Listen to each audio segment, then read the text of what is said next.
Bom,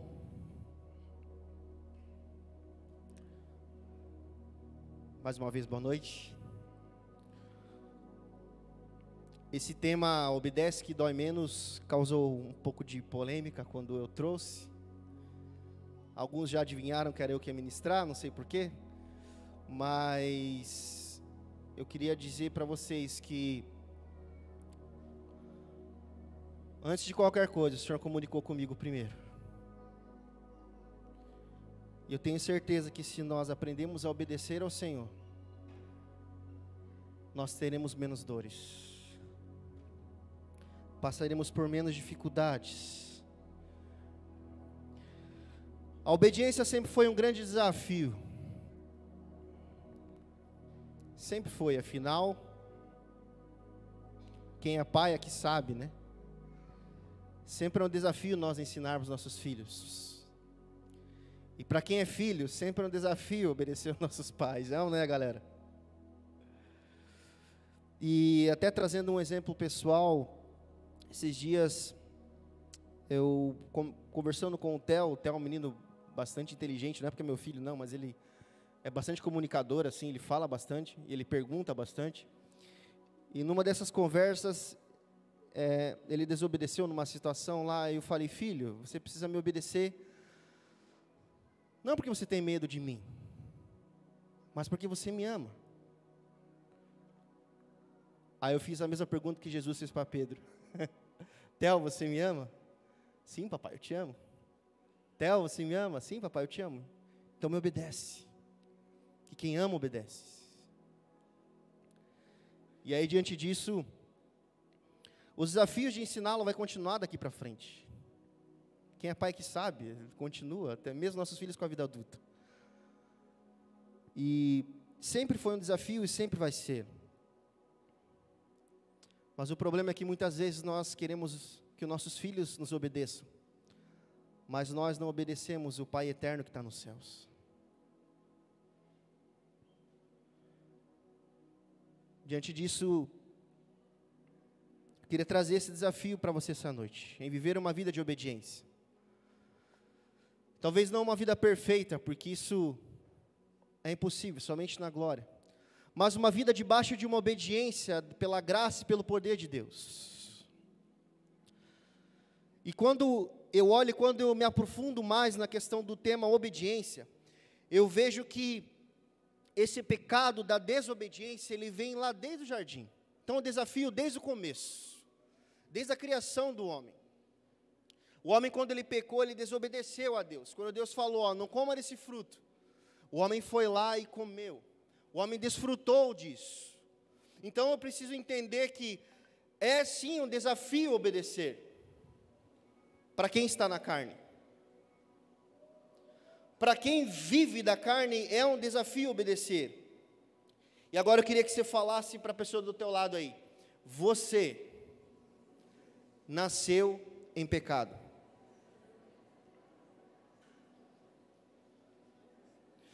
Todos nós herdamos o pecado de Adão. Todos nós herdamos o pecado da desobediência. Em Romanos 3:23 vai falar que todos pecaram e estão afastados da presença gloriosa de Deus. Então foi isso que eu e você herdamos quando nós nascemos. Então a utopia é dizer que um dia você não foi desobediente. Por isso que é tão desafiador ensinar uma criança. Meus filhos, eles são lindos, maravilhosos, eu os amo. Mas se eles não nascerem de novo, vão continuar na carne, vão continuar desobedecendo. E isso serve para todos nós. Em Romanos 5:12 diz, o pecado entrou no mundo por um só homem, e o seu pecado trouxe consigo a morte. Então, se nós entendermos que desobediência é pecado, se eu estou em desobediência, eu estou numa morte espiritual. Então nós necessitamos, nós precisamos da graça poderosa do Senhor.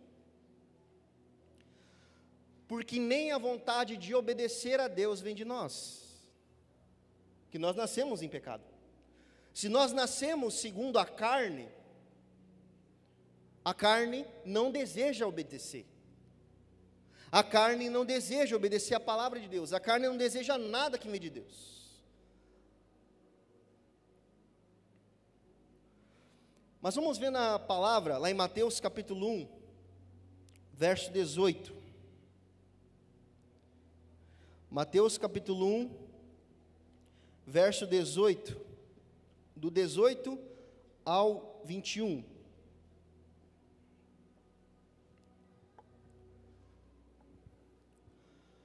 Mateus capítulo 1, do 18 ao 21.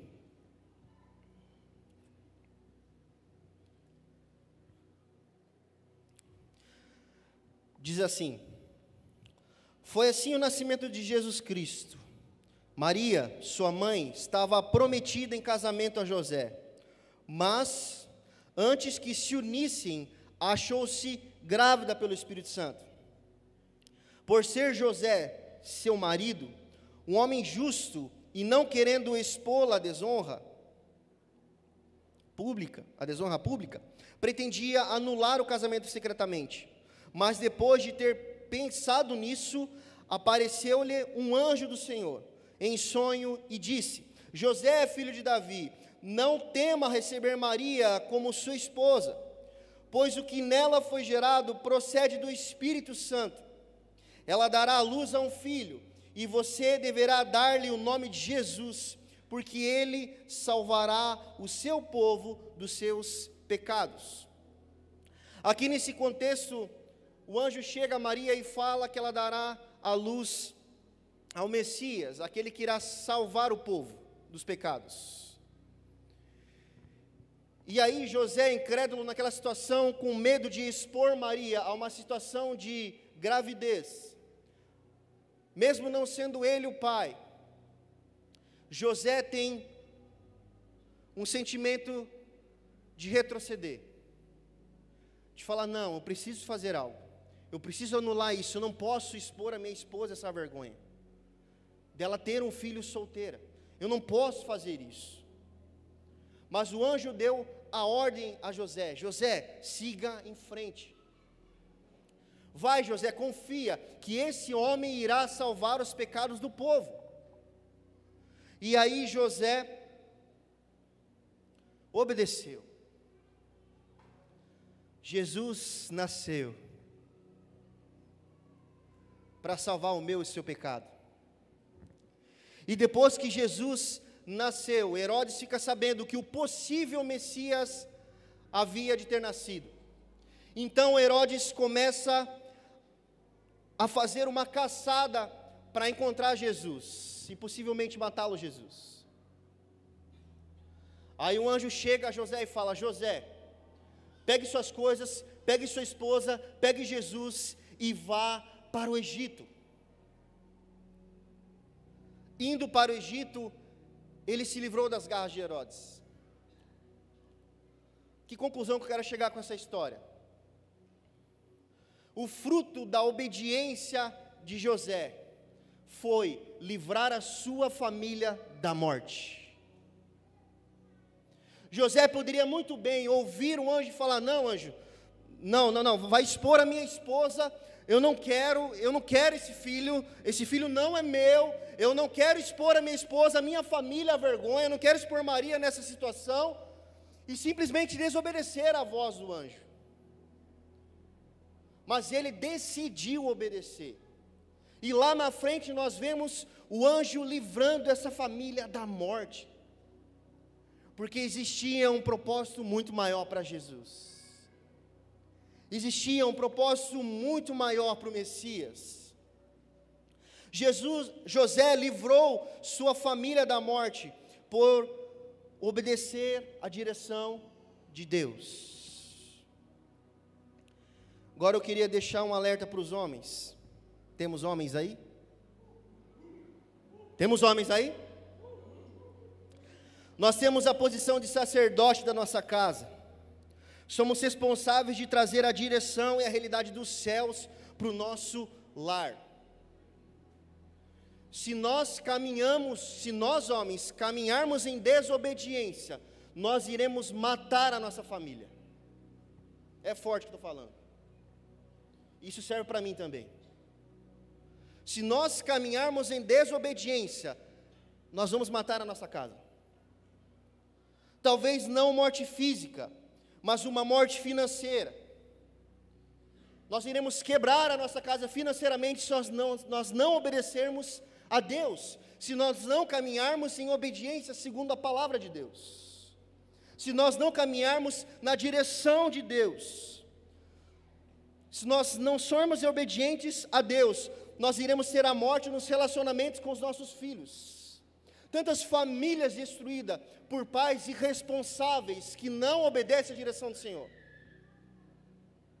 que não obedecem àquilo que o Senhor deixou para mim e para você, a palavra, que não obedece à direção, que não ouve quando o anjo desce do céu. E aí isso se torna um problema. Então nós homens temos essas responsabilidades. Nós temos a responsabilidade de obediência dentro da nossa casa. E se nós não formos assim, nós iremos experimentar a morte espiritual, principalmente da nossa casa. Filhos mortos espiritualmente, que desobedecem os pais. Esposa morta espiritualmente, porque desonra o marido. Marido morto espiritualmente, porque desobedece a Deus. E pela graça e misericórdia do Senhor, esse ministério tem zelado por cuidar da vida dos homens. Temos homens de honra, temos discipulado, temos o EVV dos homens que já está chegando. Nós temos ferramentas para aprendermos a sermos mais obedientes a Deus, para entendermos aquilo que Ele quer para mim e para você, aquilo que Ele quer para a nossa casa. Amém? Você entende que você é responsável por dar direção para a sua casa? Glória a Deus. Nós somos responsáveis por isso. Eu quero ser um José, que entende a direção de Deus, que obedece e que livra a família da morte. Cadê os Josés aqui? Temos bastante José? Glória a Deus. Queria abrir com vocês também lá em Atos, capítulo 5, verso 17.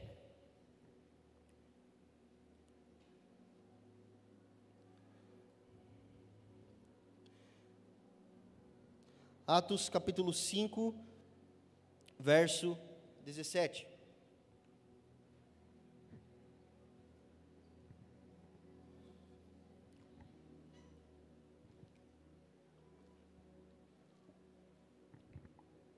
Diz assim no verso 17, é um pouquinho longo, vamos ler até o 29.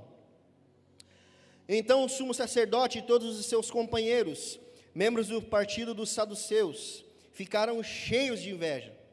Por isso mandaram prender os apóstolos, colocando-os numa prisão pública. Mas durante a noite um anjo do Senhor abriu as portas do cárcere, levou-os para fora e disse: dirijam-se ao templo e relatem ao povo toda a mensagem desta vida. Ao amanhecer, eles entraram no pátio do templo, como haviam sido instruídos, e começaram a ensinar o povo. Quando chegaram, o sumo sacerdote e os seus companheiros convocaram o sinédrio, que é toda a assembleia dos líderes religiosos de Israel, e mandaram buscar os apóstolos na prisão. Todavia, ao chegarem à prisão, os guardas não os encontraram ali.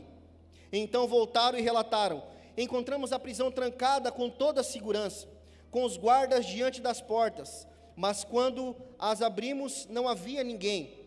Diante desse relato, o capitão da guarda do templo e os chefes dos sacerdotes ficaram perplexos, imaginando o que teria acontecido.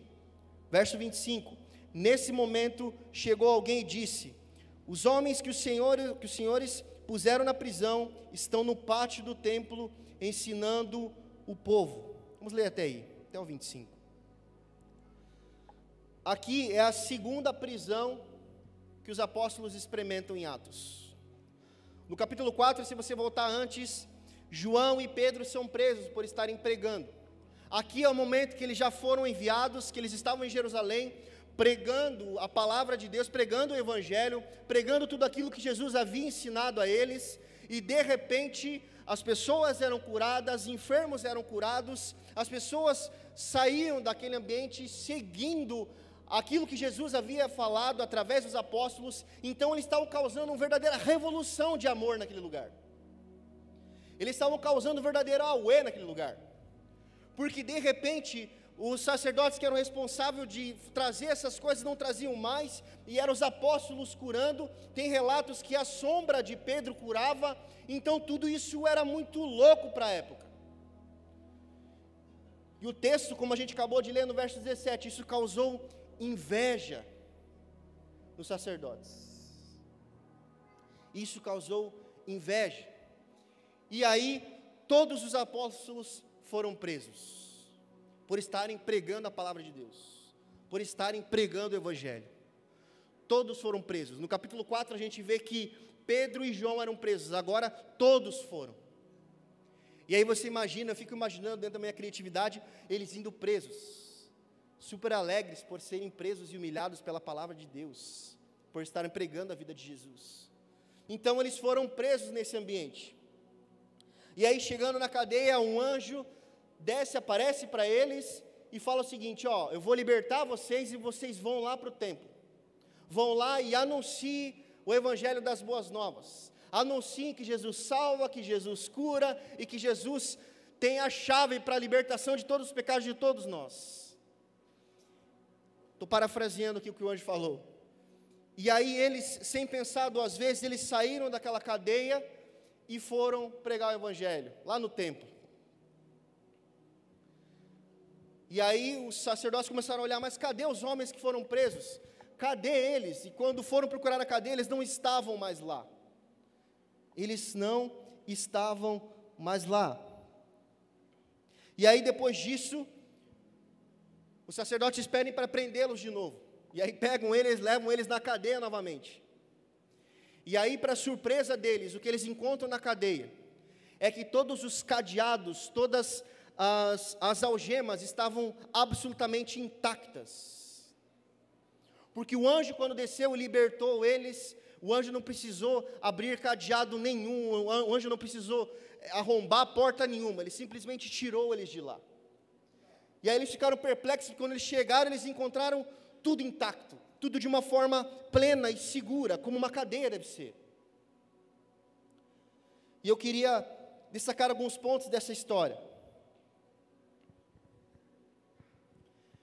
Primeiro ponto: a tua obediência a Deus talvez possa gerar inveja nas pessoas. A palavra vai dizer lá em Atos que quando eles receberam o Espírito Santo, os apóstolos, eles se encheram de poder e autoridade e começaram a pregar. E aí isso começou a causar inveja nos sacerdotes. E aí isso começou a causar um problema para eles. Por que eu falo isso? Quem não tem um novo coração, quem não tem a Deus, talvez esteja inveja de você estar obedecendo a Deus. Porque quando nós tomamos passos de obediência a Deus, o sobrenatural começa a acontecer sobre nossas vidas. De repente eles eram homens simples, a maioria deles pescadores, eram homens de pouca instrução. De repente eles estavam no meio do povo curando o povo. De repente aqueles homens que não sabiam nem falar direito, estavam cheios de poder e autoridade pregando o evangelho para todos. E aí começou a causar, como assim? O texto de 17 diz isso, que isso causou inveja nos sacerdotes. Segundo ponto: todo passo de obediência é por um propósito maior. Os apóstolos poderiam sair da prisão e não ir ao templo, tentar fugir para não serem mais presos, mas eles tinham um propósito maior. Sabe, você fica imaginando assim: o anjo apareceu, deu a ordem, mas o anjo libertou eles, agora eles estavam livres, eles não estavam mais presos. Talvez no coração de alguém que não é obediente ao Senhor, deve pensar: poxa, agora eu vou fugir. Porque pensa comigo, irmão, eles tinham acabado de ter a liberdade ali, de sair da prisão. Aí eles foram pregar num lugar onde eles fatalmente seriam presos novamente. Loucura! Loucura para quem não tem um coração novo, para quem não experimentou de Jesus, para quem não viveu a realidade do Espírito Santo, porque era isso que eles estavam vivendo. A desobediência, para quem não tem a Deus, para quem não tem um novo coração, é normal. Só que para quem tem um novo coração, a obediência vira um prazer. Eu não obedeço a Deus porque eu tenho medo dele, eu obedeço a Deus porque eu amo.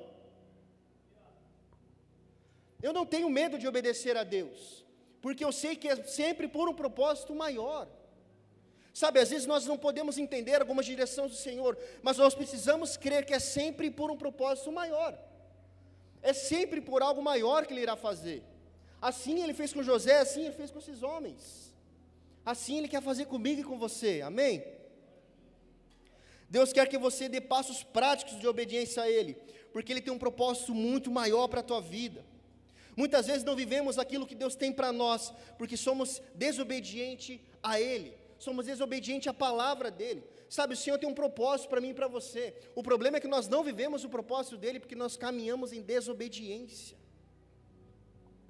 As promessas de Deus estão ali prontas para a gente acessar, o problema é que a gente não acessa, porque nós não estamos um coração obediente a Ele.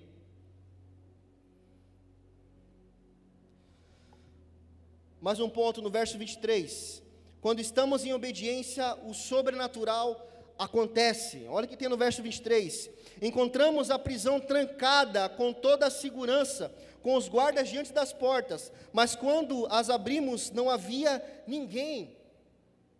A cadeia estava totalmente segura. Por isso, quando nós caminhamos em obediência, o sobrenatural acontece. Na vida desses homens, eles só aceitaram em ir. O anjo desceu, determinou o que eles tinham que fazer, eles simplesmente foram. O sobrenatural foi com o anjo. O sobrenatural foi o Senhor que fez. Eles simplesmente decidiram ir. Sabe, muitas coisas o Senhor quer liberar essa noite, para mim e para você. Só que basta a gente ir, irmão. Basta a gente ter o passo de obediência, que o sobrenatural acontece. Quando eu decido obedecer a palavra de Deus, os meus filhos ficam mais obedientes a mim, eu fico mais obediente ao Senhor, tudo acontece. Tudo flui naturalmente, porque eu caminho em passo de obediência. Sabe, muitas vezes nós não experimentamos o sobrenatural por sermos desobedientes. E aí muitas vezes tem noites que acontecem milagres e maravilhas, como nós vivemos bastante semana passada isso no acampamento com os jovens. E ontem também foi uma noite bem especial aqui no MAG. Sabe, isso é muito gostoso, mas o Senhor quer mais. O Senhor quer continuar fazendo, porque Ele nos ama, mas porque nós temos um coração obediente a Ele. Que pai, que mãe não tem prazer em dar presente para os filhos obedientes, é ou não é verdade? Assim é o papai no céu. Ele tem prazer em dar presentes para os filhos obedientes. Ele tem prazer em dar coisas, em fazer o sobrenatural, em nós vermos o sobrenatural no nosso trabalho, na nossa faculdade, em tudo que a gente for fazer dentro da nossa casa.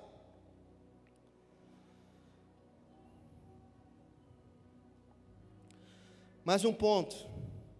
É preciso obedecer antes a Deus do que aos homens. Agora vamos adiantar um pouquinho lá para o verso 29. Olha o que Pedro fala no verso 29. Pedro e outros apóstolos responderam: é preciso obedecer antes a Deus do que aos homens. Por que Pedro falou isso? Porque ali naquele julgamento, o Sinédrio ali, o pessoal do Sinédrio começou a acusá-los, a falar: a gente não falou para vocês pararem de pregar? A gente não falou para vocês que não era para você falar do Evangelho? A gente não falou para vocês que não era para vocês falar de Jesus? A gente não falou para vocês que não era para vocês curar ninguém? Por que vocês fizeram de novo? E aí Pedro dá essa resposta cheia de coragem, cheia de fé no coração: é melhor obedecer a Deus do que aos homens. Sabe, isso muitas vezes é muito conflitante para nós. Porque eu não sei se é a realidade de alguns aqui, mas deve ter acontecido com alguém, principalmente no nosso trabalho, do nosso chefe imediato pedir algo que não é correto, e você sabe que não é certo, mas muitas vezes você acaba fazendo com medo de perder o emprego. É um desafio, mas o Senhor nos coloca nessas situações para testar a nossa obediência a Ele. Sabe, relatórios financeiros fraudados muitas vezes, isso é um problema. E o Senhor quer nos encorajar essa noite a fazer o que é correto, a obedecer, porque quem obedece sente menos dor, quem obedece está trilhando o caminho de obediência e a caminho de promessa daquilo que Deus tem para cada um de nós. E é nisso que o Senhor quer nos levar. Como nós cantamos aqui, o Senhor quer nos levar mais profundo. Não só profundo e vivendo no Espírito Santo, vendo coisas sobrenaturais, mas mais profundo na obediência. Não negociar valores, não negociar princípios básicos, muitas vezes, que nós acabamos e erramos. A gente acaba caindo em erro. Então Pedro, cheio de coragem, fala isso: é preciso obedecer antes a Deus do que aos homens. Tem muito homem usado por Deus, mas também tem muito homem usado pelo diabo. Tem muita gente que o diabo usa aí fora, para tirar nossa paz. Precisamos discernir isso.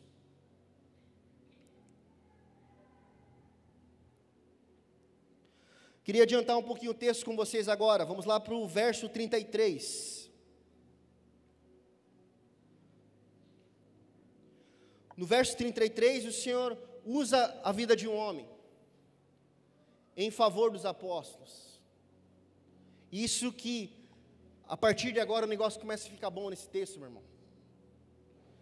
Porque os apóstolos estão ali naquele julgamento e só recebendo pancada, só recebendo julgamentos, recebendo palavras contrárias, falando: eu não falei que não era preciso fazer isso, eu não falei.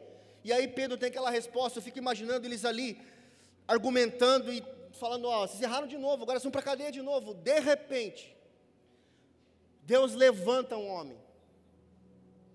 Deus levanta um homem para ajudar os apóstolos. Lembra que eu falei que tem homem de Deus e tem homem do diabo? O Senhor levanta um homem de Deus para te ajudar e para me ajudar. E a partir desse verso 33 a gente começa a observar isso. Vamos ler, verso 33. Ouvindo isso, eles ficaram furiosos, depois daquilo que Pedro falou, imagina. E queriam matá-los, mas um fariseu chamado Gamaliel, mestre da lei, respeitado por todo o povo, levantou-se no sinédrio e pediu que os homens fossem retirados por um momento. Então lhes disse: israelitas, considerem cuidadosamente o que pretendem fazer a estes homens. Há algum tempo apareceu Teudas, reivindicando ser alguém, e cerca de 400 homens se juntaram a ele. E ele foi morto. Todos os seus seguidores se dispersaram e acabaram em nada. Verso 37. Depois dele, nos dias do recenseamento, apareceu Judas, o galileu, que liderou um grupo em rebelião. Ele também foi morto e todos os seus seguidores foram dispersos. Portanto, olha no verso 38. Portanto, nesse caso, eu os aconselho: deixem esses homens em paz e soltem-nos. Se o propósito ou atividade deles for de origem humana, fracassará. Olha o verso 39. Se proceder de Deus, vocês não serão capazes de impedi-los, pois se acharão lutando contra Deus. Essa causa deles, a causa com que eles estavam lutando, era muito maior. Era muito maior. O Senhor não ia deixá-los ali. O Senhor não ia deixá-los ali. E Deus usa Gamaliel para trazer o livramento da morte para os apóstolos. Deus usa pessoas improváveis para nos ajudar. Por isso a importância de nós caminharmos juntos. O Senhor muitas vezes usa pessoas para nos ajudar, para nos livrar da cilada. Sabe, muitas vezes nós estamos até trilhando um caminho de obediência.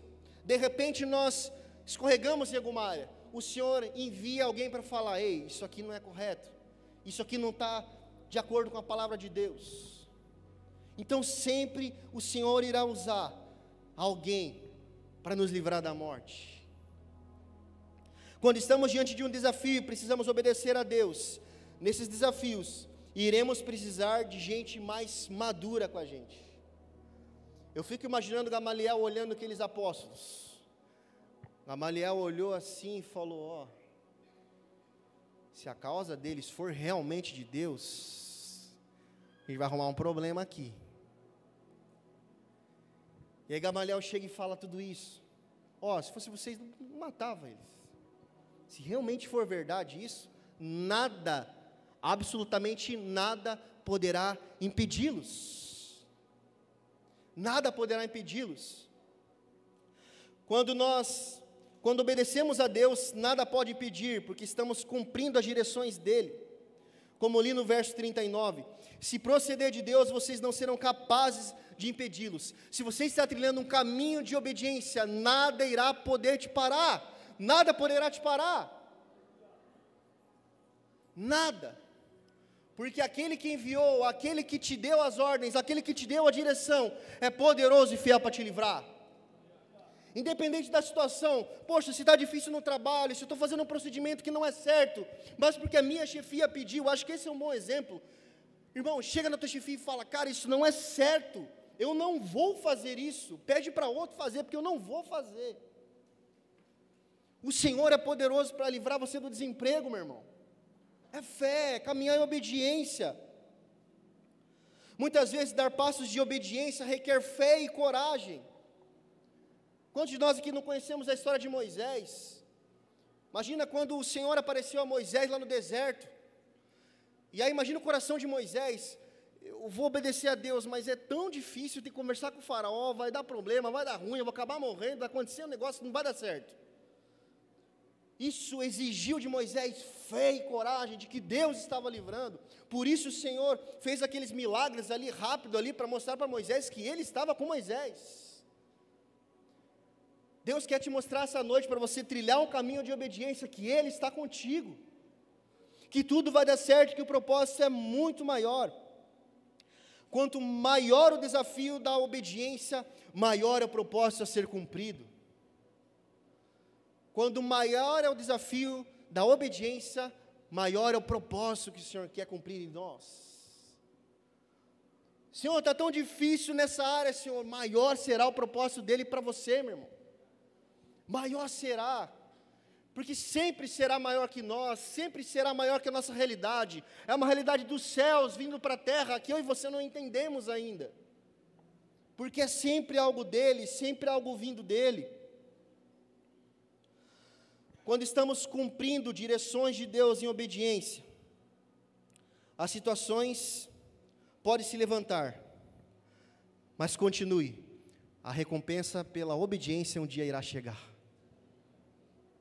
A recompensa pela obediência irá chegar. Chegou para Moisés, chegou para José, vai chegar para mim, para você, chegou para a vida desses homens.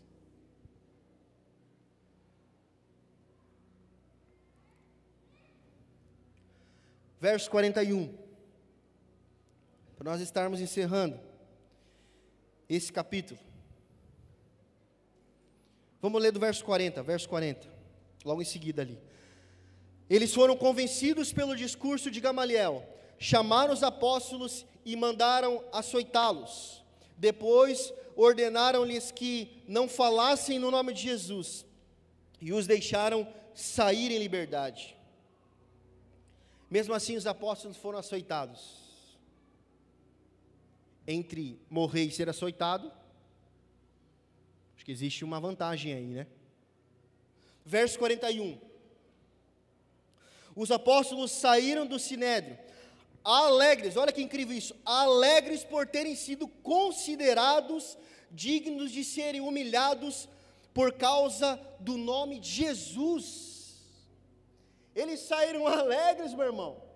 Olha que isso que é loucura. Verso 42. Todos os dias no templo e de casa em casa, não deixavam de ensinar e proclamar que Jesus é o Cristo. Mesmo eles falando, ó, a gente açoitou vocês, agora vão e não façam. Mas lembra que existe o enviado do cão também? Eles não obedeceram, eles continuaram fazendo. E não continuaram fazendo com peso, não continuaram fazendo com marcas de desgosto, não, fizeram alegre. Verso 42, todos os dias, no templo e de casa em casa, não deixaram de ensinar e proclamar que Jesus Cristo é o Senhor. Eles não deixaram de fazer. Quanto maior precisa ser a obediência, maior é o propósito. Eles tinham um entendimento, nós precisamos obedecer, precisamos continuar falando, porque um dia o nosso Cristo voltará para levar a sua noiva gloriosa. Por isso eu e você, nós estamos aqui essa noite, meu irmão, porque homens lá atrás decidiram obedecer a Deus. Homens lá atrás decidiram caminhar em obediência ao Senhor. E qual vai ser o legado da nossa família daqui para frente? O que a nossa família, o que os nossos netos, o que os nossos bisnetos, o que essa igreja local vai experimentar daqui a uns anos? De membros, de pais, de mães, de filhos, de jovens que caminharam em obediência, eu creio que é isso que eles vão desfrutar daqui a uns anos. De famílias de homens e mulheres que decidiram obedecer à direção de Deus, por isso eles irão desfrutar por algo muito maior, algo muito melhor. E é isso que Deus quer fazer comigo e com você essa noite. Amém? Ministério do Louvor, se puder subir, a gente já vai encerrar. Mas afinal, Gus, como que eu posso obedecer a Deus? Se lá no começo você falou que nós nascemos em pecado, nós herdamos o pecado de Adão. E vocês lembram no começo que eu falei que a vontade de obedecer a Deus não vem de nós? Esse que é o segredo, meu irmão, essa que é a chave. Se você tentar pelas tuas forças obedecer a Deus, a carne vai começar a falar mais alto, e a carne não deseja obedecer a Deus. Vamos abrir lá em Salmo 51, verso 10. É uma oração muito famosa, muito conhecida, que Davi faz com um coração muito sincero e quebrantado diante de Deus. Davi faz essa oração do Salmo 51. Davi tinha acabado de pecar, e Davi faz essa confissão a Deus. Salmo 51, verso 10 ao 12, diz assim: cria em mim, ó Deus, um coração puro, e renova dentro de mim um espírito instável. Não me expulses da tua presença, nem tires de mim o teu Santo Espírito. Devolve-me a alegria da tua salvação e sustenta-me com o espírito pronto a obedecer. Aqui Davi reconhece que, se for pela vontade dele, pela carne dele, ele não irá conseguir sair da escravidão do pecado.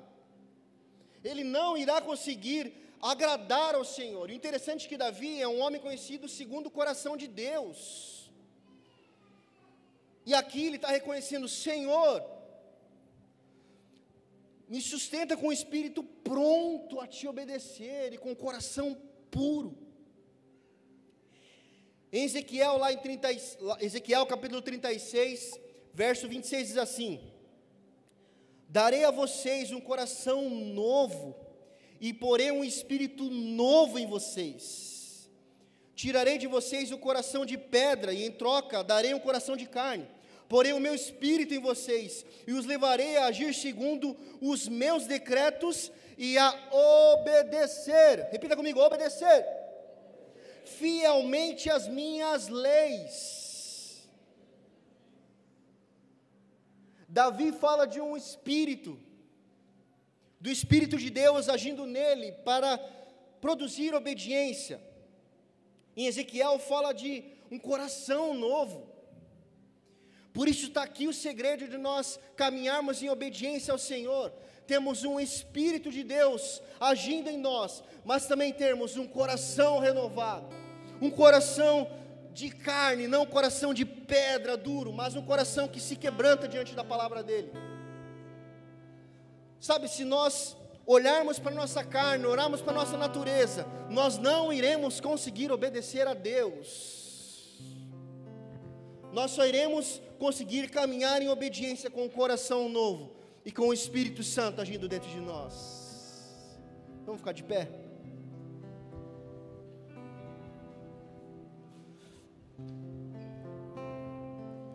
Um coração novo. Feche seus olhos, por favor. Só é possível caminhar em obediência a Deus quando recebemos um coração novo dEle.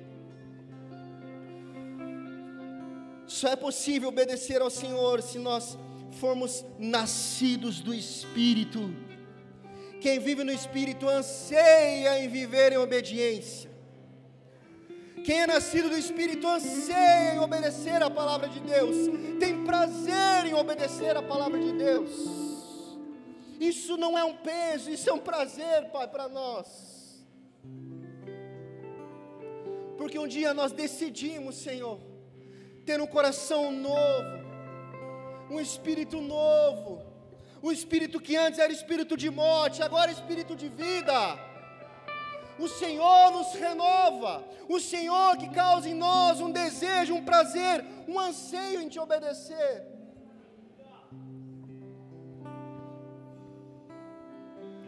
Vamos cantar essa canção.